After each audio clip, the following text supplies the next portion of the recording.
Pemirsa, jelang libur Natal dan Tahun Baru 2022, pemerintah Kepri berencana memperketat syarat perjalanan moda transportasi laut, udara, dan darat. Hal tersebut disebabkan sebagai upaya pemerintah Kepri dalam menekan kenaikan angka kasus COVID-19 di wilayah Kepri.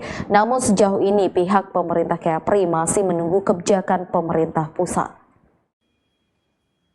Gubernur Kepulauan Riau Ansar Ahmad mengatakan masa libur Natal dan Tahun Baru adalah ujian bagi ketahanan daerah menghadapi pandemi COVID-19.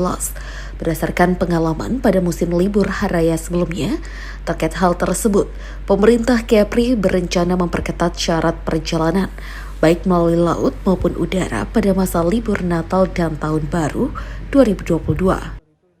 Kebijakan pusat dulu, nanti baru kita tindak lanjuti.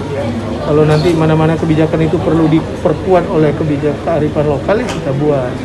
Tapi bagi saya kita harus perketat ini, karena ini ujian kita nih. Kemarin Pak Presiden mengingatkan di beberapa provinsi ada tambahan-tambahan kenaikan kecil, walaupun kecil perlu diwaspadai. Nah kita kan alhamdulillah nih udah stabil sekali.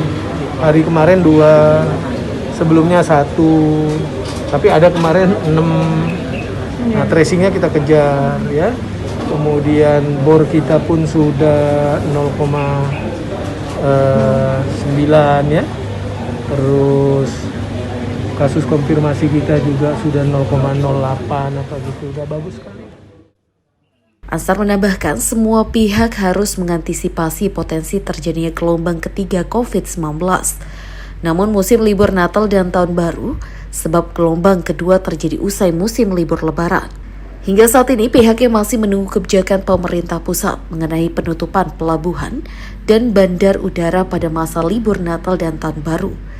Sementara itu, dalam laporan Ketua Harian Satgas Penanganan COVID-19 Kepri, tingkat hunian rumah sakit Kepri mencapai 1,57% dan positivity rate 0,08%.